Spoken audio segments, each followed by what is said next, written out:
Halo Sobat Investor, kembali lagi berjumpa dalam program di editorial yang akan membahas tajuk utama pemberitaan yang tersaji di idexchannel.com dan IDEX Channel TV bersama saya Heri Kurniawan, Wakil Pemimpin Redaksi IDEX Channel TV.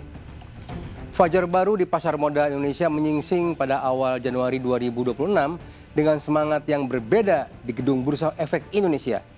Perdagangan perdana tahun ini bukan sekadar seremonia rutin, melainkan menjadi panggung peluncuran visi besar yang akan menentukan arah ekonomi nasional selama 1 dekade ke depan. Melalui peluncuran Master Plan BEI 2026-2030 pada Jumat 2 Januari lalu, otoritas bursa secara resmi memancangkan target ambisius untuk menempatkan Indonesia ke dalam jajaran 10 besar pasar modal dunia berdasarkan nilai kapitalisasi pasar maupun nilai transaksi. Langkah ini menjadi respon strategis terhadap pergeseran peta kekuatan ekonomi global, di mana Indonesia kini dipandang sebagai salah satu epicentrum pertumbuhan baru di kawasan Asia Tenggara yang memiliki daya saing tinggi.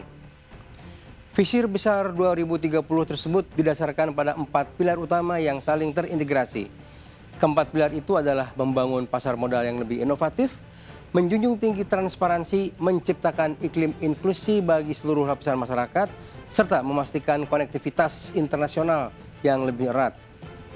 Menjelang akhir dekade ini, pasar modal tidak lagi sekadar dipandang sebagai tempat bertemunya para pemilik modal besar atau institusi raksasa, melainkan telah bertransformasi menjadi ekosistem yang memberikan manfaat optimal bagi pertumbuhan ekonomi nasional secara menyeluruh. Untuk mencapai predikat papan atas dunia, Bursa Efek Indonesia menyadari bahwa likuiditas dan kepercayaan adalah kunci utama yang tidak dapat ditawar. Oleh karena itu, target operasional tahun 2026 ditetapkan dengan angka-angka yang sangat terukur, namun menantang, mencerminkan optimisme terhadap stabilitas makroekonomi domestik yang semakin kokoh di tengah dinamika dunia. Sebagai fondasi tahun pertama dalam rencana induk tersebut, rata-rata nilai transaksi harian atau RNTH diproyeksikan mampu menyentuh angka 15 triliun rupiah. Angka ini didukung oleh target pencatatan efek baru sebanyak 555 instrumen, termasuk di dalamnya adalah rencana penawaran umum perdana atau IPO dari 50 emiten saham baru yang akan menambah kedalaman pasar.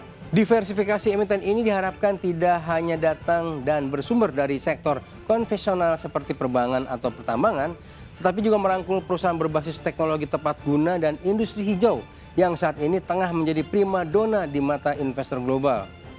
Pertumbuhan jumlah emiten ini sangat krusial demi memperluas basis produk investasi sehingga pasar modal Indonesia semakin kompetitif dibandingkan dengan bursa-bursa lain di kawasan regional.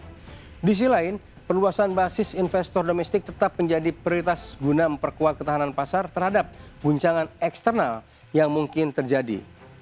Bursa Efek Indonesia membidik penambahan 2 juta investor baru pada tahun 2026 ini melalui penguatan berbagai kanal distribusi informasi dan digitalisasi edukasi pasar modal yang lebih agresif. Inklusi keuangan yang lebih merata di seluruh pelosok negeri akan memastikan bahwa keuntungan dari pertumbuhan ekonomi dapat dirasakan oleh masyarakat secara luas dan lebih adil.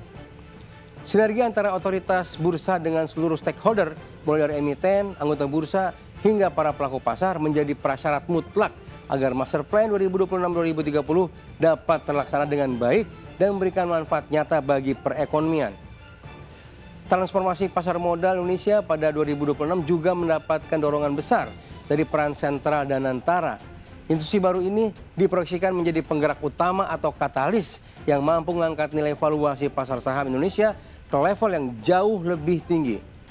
Berdasarkan riset mendalam dari Lembaga Keuangan Global, JP Morgan, Danantara berpotensi menjadi value up story Indonesia yang akan menggerakkan pertumbuhan ekonomi dalam 2 hingga tahun ke depan. Struktur Danantara yang terbagi secara jelas antara Danantara Asset Management atau DAM dan Danantara Investment Management atau DIM menjadi fondasi penting untuk meningkatkan efisiensi serta imbal hasil perusahaan-perusahaan plat merah secara berkelanjutan. Salah satu keunggulan Danantara dibandingkan institusi lainnya adalah kemampuannya dalam memisahkan antara kewajiban pelayanan publik dan dorongan untuk mencapai profitabilitas di tubuh BUMN. Selama bertahun-tahun, banyak perusahaan negara terbebani oleh tugas sosial yang terkadang menghambat kinerja finansial mereka. Dengan hadirnya Danantara, proses reformasi dapat dilakukan dengan lebih tajam sehingga kinerja dan imbal hasil ekuitas atau ROE dapat meningkat secara signifikan.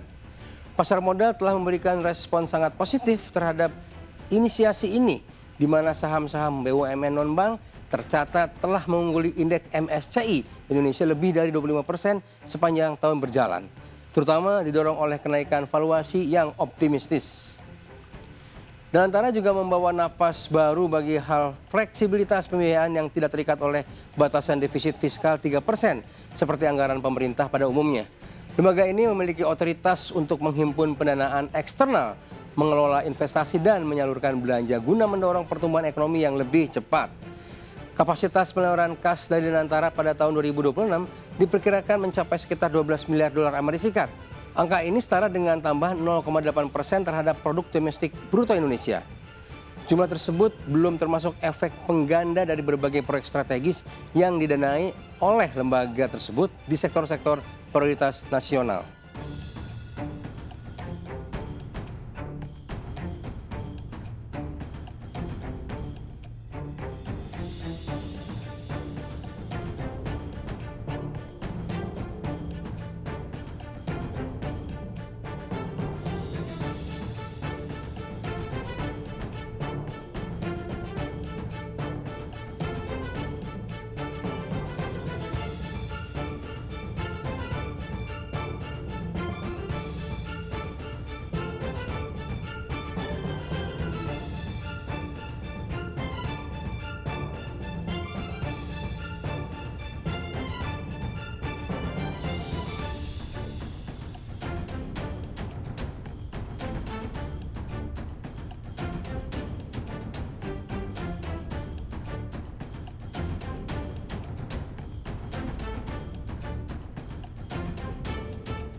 Demikian program editorial edisi kali ini. Saya Heri Kurniawan pamit undur diri.